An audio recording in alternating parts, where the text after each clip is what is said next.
Try pre-stored. Oh, it's 2020. All right, from chapter 1, we went through defining our scope and who our customer is and what our product is going to do.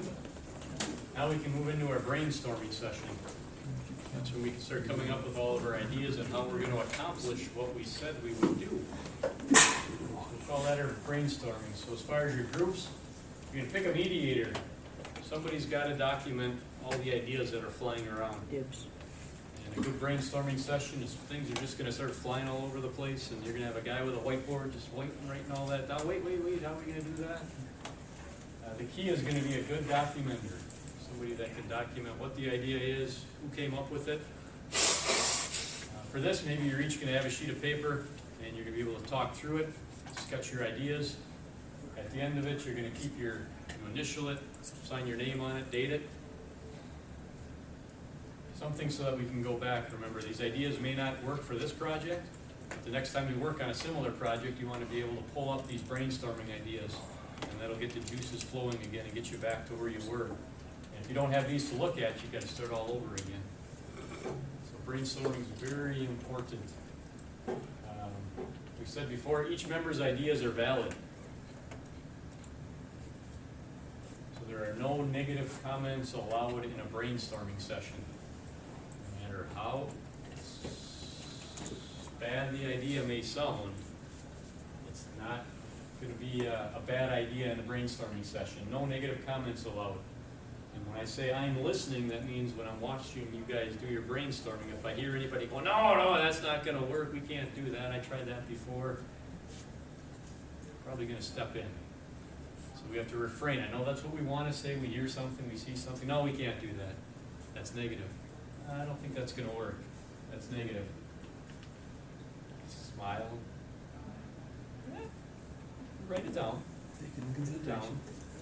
So it's going to be tough. You're going to be thinking about that. Make sure you can hold that negative comment back.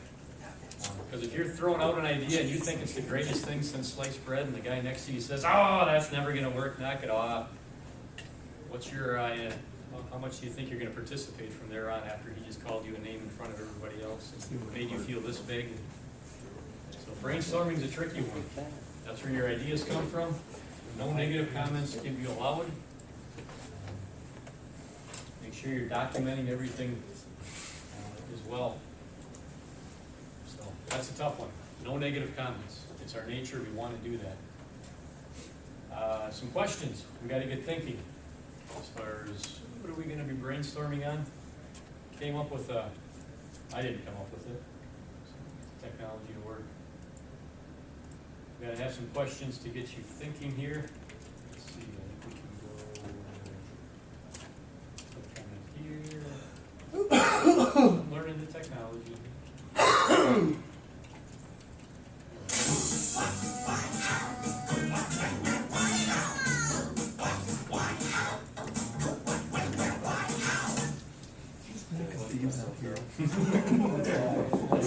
I'm losing my money. Any questions? Let's see if I can get it to keep playing. We want to do that.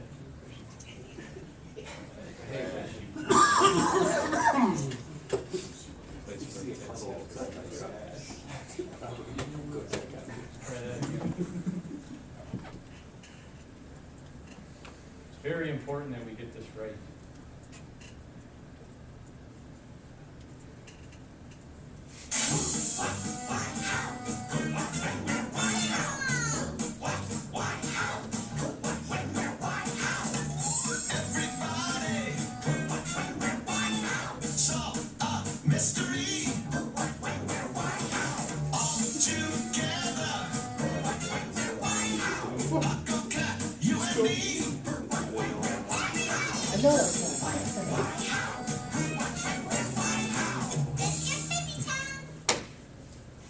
Any questions? There's 286,000 views. That's the only thing you notice. Right? A lot of views. So with that, the point is you got to ask some questions to get you thinking, who the customer is, what's our scope, when are we gonna have this done by? Where are we gonna pull this off? Why are we doing it? Usually it's because Gunn's told us to. And then how are we gonna pull that off? So if you're coming to a standstill in your brainstorming, just pull out an off-the-wall idea like that to kind of get some juices flowing. Even my son, when he was like 2 years old, watched that, and he knows what questions to ask so that you can get to the end result.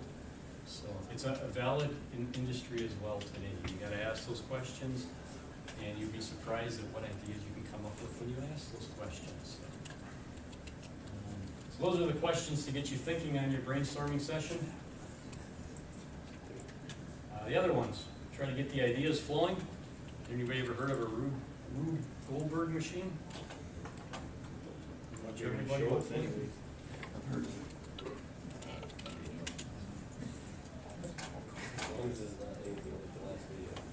It's nothing like the last video. Better, 7 million views.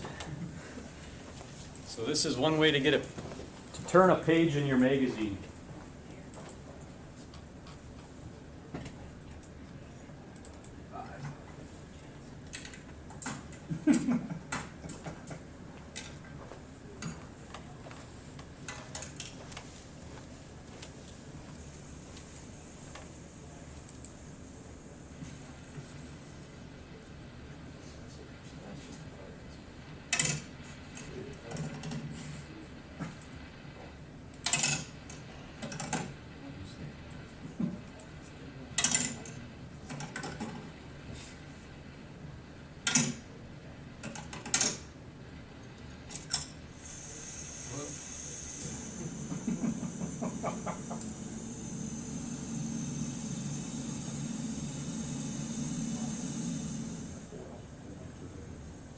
Get some steam, sponge can soak it up. Get heavier.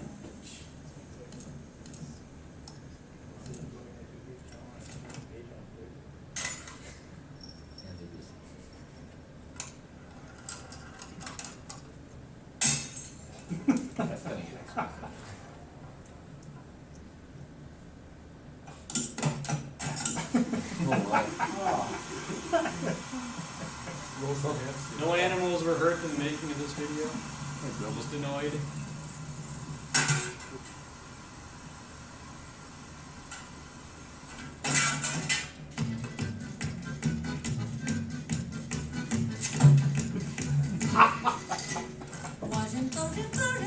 If you want to go to the next page.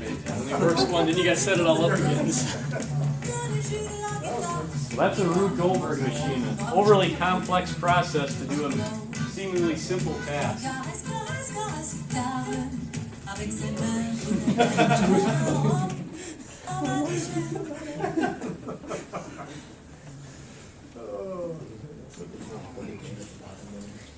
So with your brainstorming, you can be thinking about off-the-wall things like that, and sometimes that's where things go when you start, letting all the ideas just come out. 8th plane again. You must want to turn the page, Gene. So ideas start going like that. You got to keep track. That's why you got to have that mediator. The first thing, you got to stop your team from. It's called chasing rabbits. You ever heard that one before?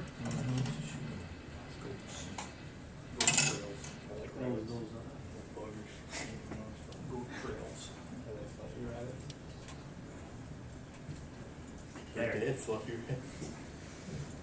So you got to stop your team from chasing rabbits and getting into those Rube Goldberg situations.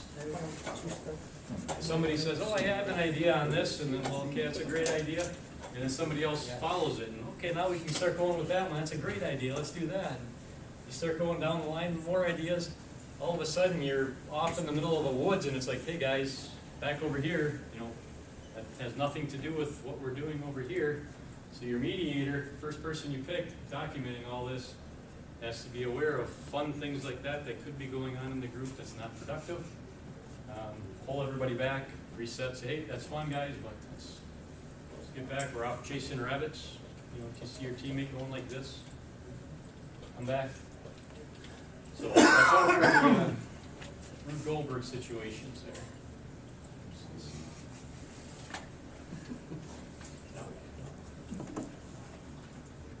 So as part of the group brainstorming, we're going to put together a great team here. So there are characteristics to a great team. We must communicate openly and freely amongst our team. So I got to go all over the United States getting schooled in communication trainings.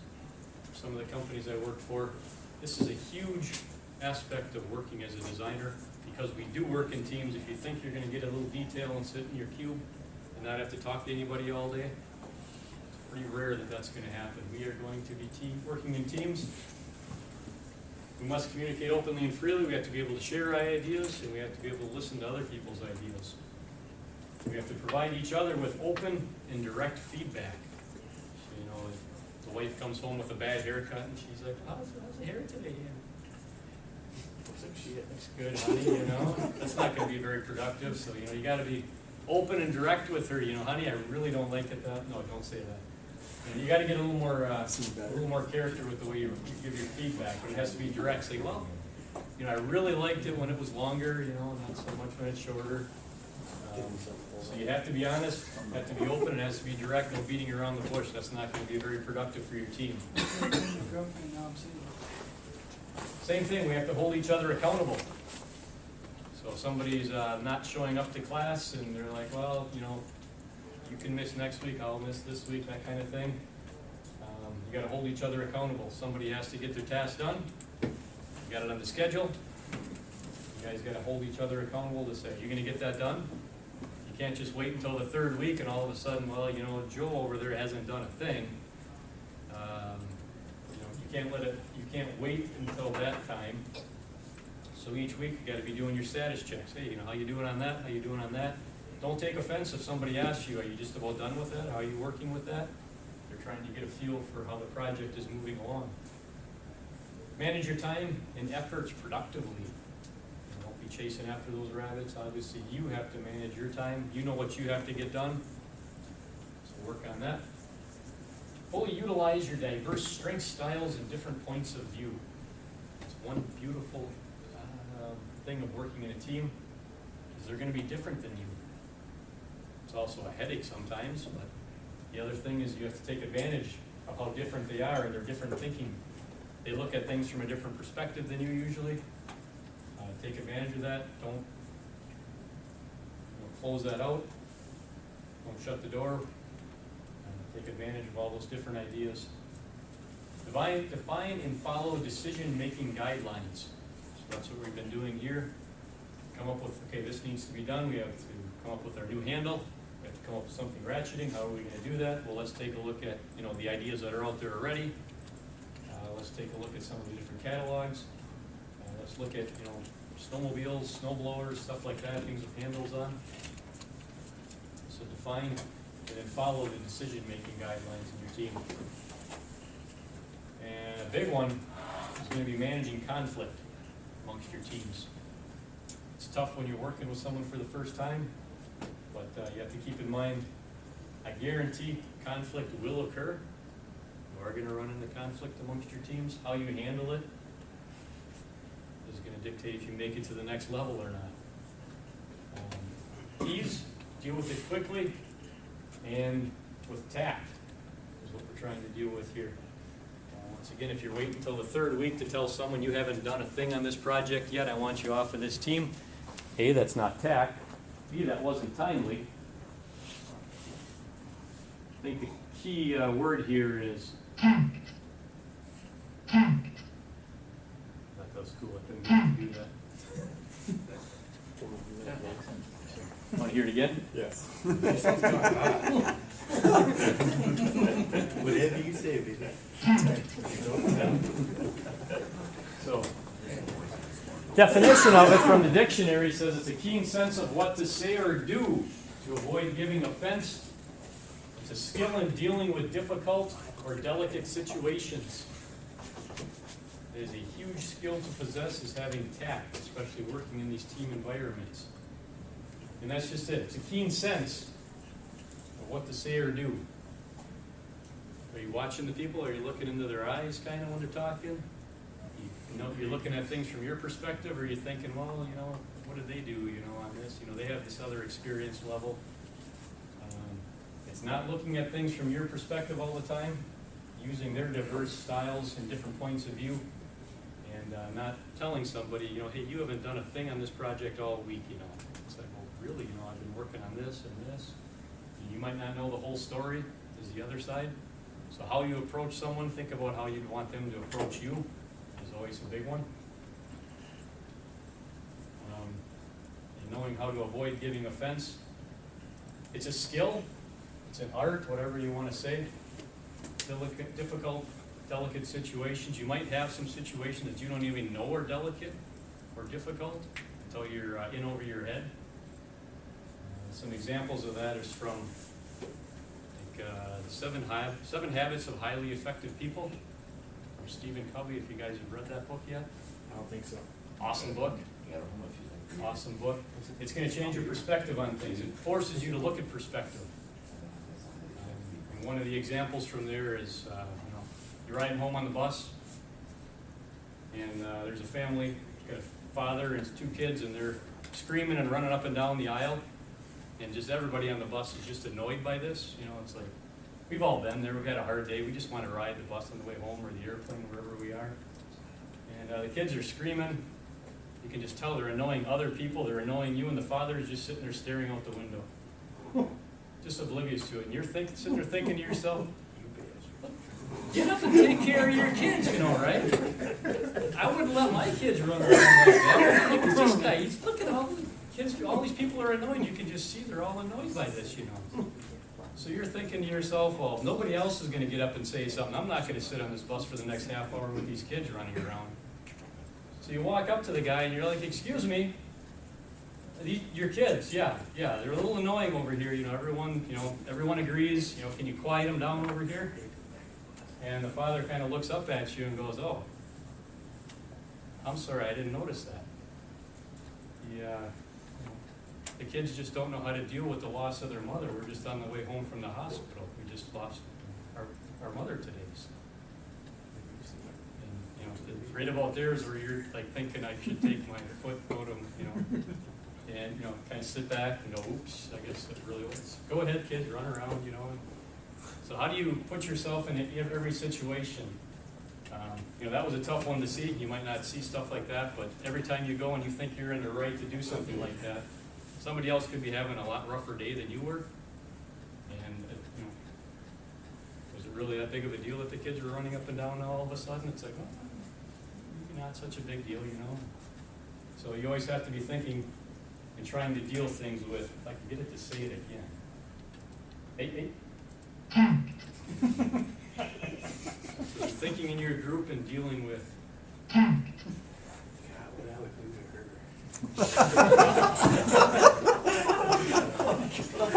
questions on brainstorming. Let's stop chasing rabbits over there, all right? Let's get back to brainstorming. So any questions on the brainstorming? In your folder, you also have an assignment for brainstorming. Someone had to say Right.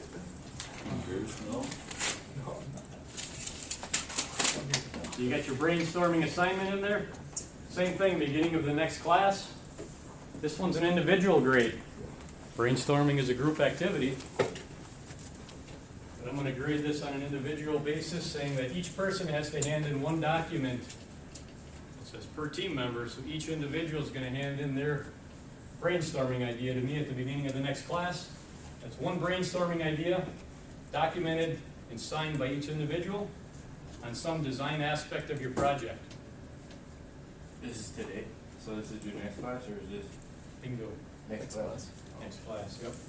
So you must include a sketch and a description of what's happening. So if you're just going to sketch something goofy out and hand it in with your name on it, that doesn't convey any idea of what the brainstorming idea is. You know, show, hey, you know, if I do this, I got some range of motion, you got some numbers on there. Maybe you got a little note saying what kind of material it is, or, you know, similar to, you know, this is like on my snowblower, or, you know, something like that. So each individual, some kind of a brainstorming idea, document it, sign it. Make sure you got a picture of something, some sort, And then a description of what's gonna be accomplished with that brainstorm idea. So that's your number 2 assignment. So I'll give you the rest of the time to work on your number 1, getting your scope defined yet, getting your schedule, list of who's working on what, and then the rest of the time you can do your brainstorming. And remember, I'm listening for negative comments, and we're going to deal with tact.